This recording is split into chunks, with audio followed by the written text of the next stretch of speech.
By having New York State participate in this federal program, Governor Hochul will ensure students have access to the educational support they need to succeed. Thank you, Governor Hochul, for supporting the Federal Scholarship Tax Credit Program. Learn more on our website.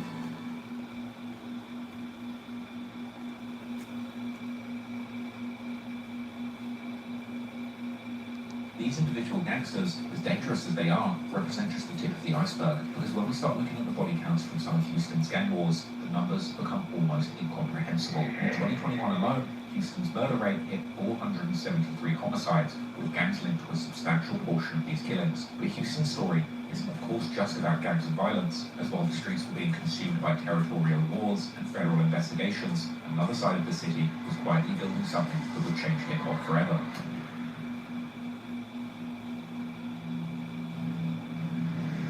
Houston is a city with one of the most unique hip-hop cultures in America, known for things like the slowed-down sound of chopped and screwed music. He invented chopped and screwed music, which was essentially slowing down existing records to a snail's pace, like a syrupy drawl. And I ain't gotta talk behind the back what I feel about your boss. That shit's so stupid. First, the so-called purple drank, aka lean, a codeine-based cough syrup that's mixed with soda.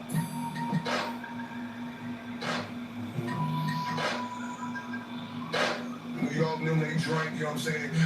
West Coast known for their weed, you know what I'm saying? Houston, we known for our thing, you know what I'm saying? It's a lean, oil, someone put you to sleep, man, on your ass. As well as candy-painted slabs swanging down the boulevard, playing music from the massive custom speakers poking out of the popped-out trunk. However, before Houston became known for its distinctive style, which would eventually even take the city to the very top of the rap game for a period of time in the mid-2000s, it started from very humble beginnings. Just like most other southern cities that took their time to catch up with the rap scenes of cities like New York, the birthplace of hip-hop, and Los Angeles, the birthplace of gangster rap, but when Houston did finally catch on, it came out with force, in many ways pioneering the sound of the South. This is mostly because of one group, the Ghetto Boys, which was originally founded by three members, Raheem, Sire Jukebox, and Sir Rap-A-Lot, who's the brother of legendary Houston rap mogul, Jay Prince, who we'll discuss more later. However, the group would go through some significant changes during the mid-80s, and would eventually be formed by four members, DJ Ready Red, Scarface, Willie D, and Bushwood Bill, who would go on to make a national breakthrough with their 1989 album, Grip It, on that other level. The album would receive significant underground buzz and caught the attention of legendary producer Rick Rubin, who would then take many of the songs from the album, together with some new and old songs, and reissue them through his Deaf American Recordings imprint under the album name The Ghetto Boys in 1990. The album brought the Houston rap scene to major attention nationwide. Although the reason for much of this attention was due to the fact that Geffen Records, who is here?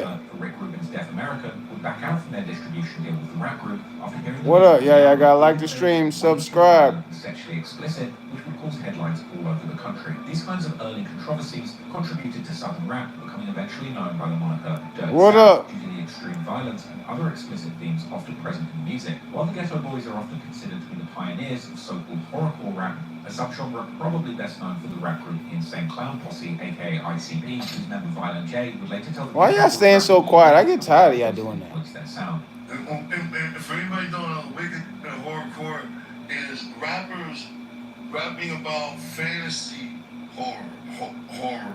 You know, What up, y'all? Anything supernatural or Denise, fantasy, what up, horror Denise? movie or something, you know what I I mean? miss you, baby. Anything along those lines. You need to hurry up, take a trip over here to my house. The first horrorcore song I ever heard was Assassin by the original Ghetto Boys. Wow, you're welcome. D, what up, D? Denise, what time is it? Mind-playing tricks on me. The album continued on the direction that at first placed the group under public scrutiny. The album cover including an image of Bushwood Bill. D, where you from, D? Y'all gotta subscribe though, D. I think you're new. If you're new, you need to subscribe. While the Ghetto Boys were making the way Like the stream too now. with their controversial gangster rap sound, there was also another subgenre of rap forming in the city, pioneered by a DJ who enjoyed sipping the infamous purple drank while trying to make the music he was playing match the way that he was feeling. I'm doing all right. How about yourself, Denise? What time is it over there in UK? Screwed music by slowing down or screwing songs down on tempo and pitch, and then playing the same song on both turntables with a beat difference, allowing him to create a chopping effect where certain parts of the song were repeated. This combination would create almost. I've already. Oh, you subbed already? All right, I appreciate that, D. D, where you from, D? Himself was likely influenced by earlier Houston DJs like Daryl Scott and Michael Price both experimented in the 80s with slowing down R&B songs to either create smoother transitions between songs or to achieve a more laid-back and mellow I miss vibe. you too, Denise. What time is it, Denise? Phenomenon in the Houston rap scene during the 90s, to the point where people would line up in their Lady, cars what up? just Oh, to it's get 10 in the down to morning late or 11 in the morning. selling straight out of his house. What up, lady? Lady, where you from? You're new. If you're new, I need you to subscribe, lady. Houston legends like Fat Pat, Big Hawk, Big Mello, Big Mo, Big Pokey, ESG, Blackpool, Lil UK. Flip, Zero, and Lil O. Don't worry, I still got They would often meet at Screw's house where I they would still freestyle got together the, while sipping lean and smoking dope. Screw himself would unfortunately pass away the in plans 2000, to I'm gonna be traveling, handing out free roses. His influence would continue to shape the direction Philippines, and I of the already rap did. scene from Just years to call come, me from the slow Gwen. down Oh, beats, okay, the thank you, harmonies, Gwen. soaked cadences of the rappers, and even the way that the songs would often create impeccably catchy choruses. Well, this is my main page now, Gwen, where I go live. I interview beautiful women from the Philippines also. You can check, I got over 1,000 videos on here. So you can check that. I show people how to eat, exercise, talk to women. A lot of good stuff on this page. Slim Thug, Chameleonaire, Trey the Truth, and of course the Underground Kings. What time is it in the Philippines? Made up of Bun B and Pimp C, who were originally from the city of Port Arthur. Okay, I will check later. Okay. During this time. Unfortunately, this What time is it in the Philippines? Yeah, I need to like the stream too. Denise, did you like the stream? As other sounds and subgenres would take over. However, in recent years, there have been numerous great rappers from the city getting mainstream attention once again, like Megan Thee Stallion, Travis Scott, and Don Toliver, just to name a few. But the noticeable difference is that while these rappers sometimes rep their city and their music, they're all very different stylistically. These styles usually having very little to do with the unique sound that does make Houston popular. Oh, it's 11 at night in the Philippines. Oh, okay. Well, it's 6 in the morning in New York, America. Houston's classic formula, turning the city's slow-rolling tradition into something much more volatile. Talking about Mr. Drip God himself, Source Water. But whilst this new era is seemingly all about dripping, splashing, and styling, You never heard drip or sauce in ESPN. You never heard drip or sauce on NFL. You never heard drip. A lot of people in here, not enough likes, y'all. I hope everybody's subscribing. Figure of a person being called sauce in the name. Don't worry, in the daytime, y'all gonna see the muscles. Right now, we're still laying down. It never existed. Yeah. also a darker side, because it's not only the rappers who are louder in your face, it's also the violence, which Source Water. How do you say that in Tagalog? Como está ka? Did I say it right, Gwen? Como está ka? That's how you say it in Tagalog, right? Como está ka? In 1990, I like his this father, sub. Rage Walker, DW. singer, nowadays known as Papa Source, was pursuing a career as a pro wrestler in local productions in Texas. Oh yeah. Oh, that's how I said it, right? That means how are you, right? Yes. Okay, I know that's how you said it. Como está ka? Because Filipino women, I mean, to marry you guys. There you go, the light. I'm a little too dark. Your mama crackhead, mama did that, mama crackhead. Even though the Asian culture is a great culture, it's just I'll say your women are nice. The women are nice. Filipino women are very nice. Some of the best women on the planet. As early as 6 years old, Walker would already record his first song in the studio. By the time he was 14, he began posting videos on YouTube, this being the very same year that the platform was launched. What does TY stand for again? I keep forgetting that. What are you trying to say? What does that mean? Is that an acronym? TYSMM? This would be his first step into the world of hip-hop, but the streets were calling a young Walker just as loudly as the studio. And by the time he turned 15, the street life he was getting mixed up in would boil over when a rival street gang rolled up to his dad's place, firing over 30 bullets into the house. After this wild attack, the Source sat down his son and gave him a choice: either stay in the streets or start acting like the obedient son he raised. Source Walker chose the streets, where his gang, the 102 Pyru Bloods... Thank you so... okay. No problem, Gwen.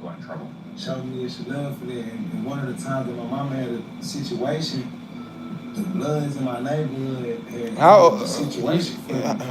The 102 Pyro. I'm 43 years old, Gwen. Houston. You're younger than me or older than me? Gangs or OGs coming to Texas, at least not directly. Instead, 102 Pyro members mainly came from the Houston clique Mash Mode, which mainly consisted of members who already repped Pyro but wanted to make something of their own. So was Mash Mode came before the Pyros? Yeah. Very young. Oh, okay. Pyros before the 102. Denise, you left or you still here, Denise? Right. You got brothers and sisters, Gwen? Like, we wanted to separate ourselves. We wanted to have our own, that only we can identify as, you know what I'm saying? One of the founding members of Mash Mode would later recollect in an interview how Sauce Walker and his close partner, Sancho Saucy, would become part of the crew when they were only about 14 years old. Okay. Denise, did you eat today? Marriage Mode, which in turn bred the likes of Sauce Walker and the Sunshine Sauce. You know what I'm saying? It's breakfast time. Did you eat breakfast, Denise? Sancho, forgive me. And please, Did you eat today, You know Gwen? what I'm saying? Biggest Sancho, my brother, Sauce twins. But they was a part of my clique, you feel me? And together we was a family. They a little younger than me. I've been knowing them since they was like 13, 14 years old. And as Sauce Walker himself has told in interviews, 102 Pyro would go on to become one of the largest sets of Pyros in Houston. I first tried to take references during that period of time, like when I was in high school. What you eating, Gwen? I was gangbanging real hard, Pyro. You know what I'm saying? Oh, blood? Yeah, Pyro blood. Mash Mode, my clique. We got legendary clique in Houston, legendary blood set. One of the biggest original blood sets from Houston. 102 Pyro, 102 South Park Pyro, South Park Pyro, however you want to say it, Candy Cane Gang. But while KFC. into the streets, he would also maintain his love for poetry and music. And in 2007, he would KFC in the Philippines probably tastes way better than America. He would build a name for themselves locally, but still remained relatively minor figures in Houston's crowded rap scene. But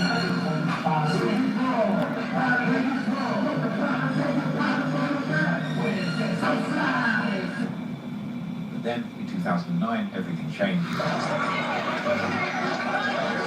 Love you too, Denise. Uh-oh, here go this fake July 22nd, 2009, Troller. at the Trade Day Festival, a community event honoring Houston's legendary rapper Trey the Truth's charitable work. The event at Texas Southern University was just wrapping up, and as the crowd of thousands began filing out at around 8:30 p.m., an altercation broke out, escalating to bottles flying. At some point, several shots were fired by several unknown suspects, resulting in the wounding of 8 people, some of them as young as 14 years old. A community rally and concert on the campus of Texas Southern University in Houston ended in bloodshed Wednesday night following a drive-by shooting that police believe was gang-related. The school says 6 people were shot and have been treated for serious but non-life-threatening injuries.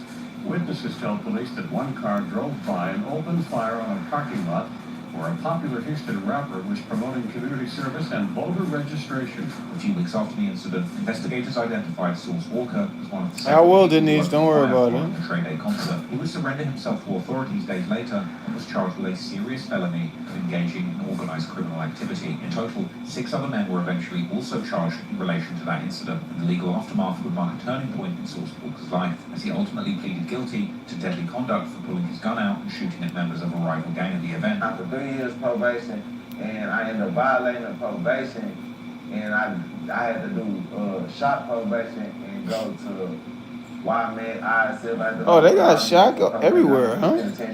Walker would then be released. You need to come to my house, girl. Running away. While on the run, he would meet a woman online from Orange County, California, and by using nothing but his natural swagger, he would convince this woman, who he'd never met in person, to wire $20,000 to his father's Chase account to fund his music dreams. So long story short, I ended up meeting this girl on social media, and I ended up popping my shit and talking to her, and I posted pictures, and she was like, Houston is a place that everybody I was just interested in on the internet want to come to. So long story short, I ended up, just off in a business proposition. I was young. I wasn't even trying to get as much as I ended up getting. I wasn't even trying to get there, but I was just like, I'm trying to rap. I'm trying to be a rapper. I'm trying to do this. I'm trying to do that. I'm trying to do this puzzle line. I'm trying to do this. I'm trying to do that. I just had a bunch of dreams at the time. I'm trying to do this, I'm trying to do that.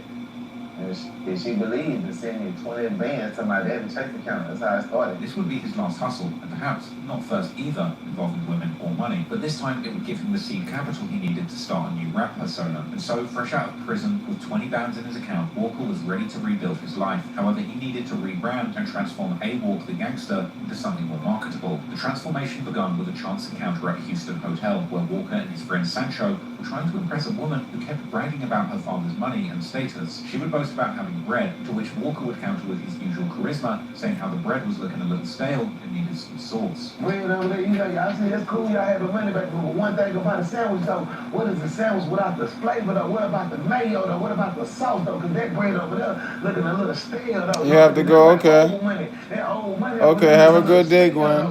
You ain't got no flavor on that sandwich over there, though. You ain't got no sauce over there. Yeah. I got some bread over there, but do it tastes good. And when I would, my twin looking at me, Sandra looking at me, I don't understand, man. It was like a big light bulb came out the sky, bing, and she just loved it. Yeah. And then the whole conversation changed. She started laughing. Sauce? What you mean? I got sauce. This conversation would end up sparking inspiration, and a new identity was born. Abel became Sauce Walker. Sancho became Sancho Saucy. And together, they were the Sauce Twins. The name's not Okay, no problem. I'll be back on 3 o'clock North American time.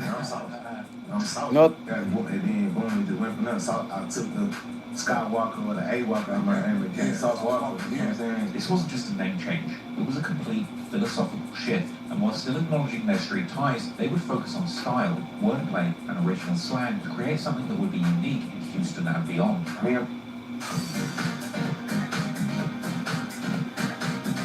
Well, I may go, y'all. I love y'all to life. I am never leaving this YouTube page. I promise you.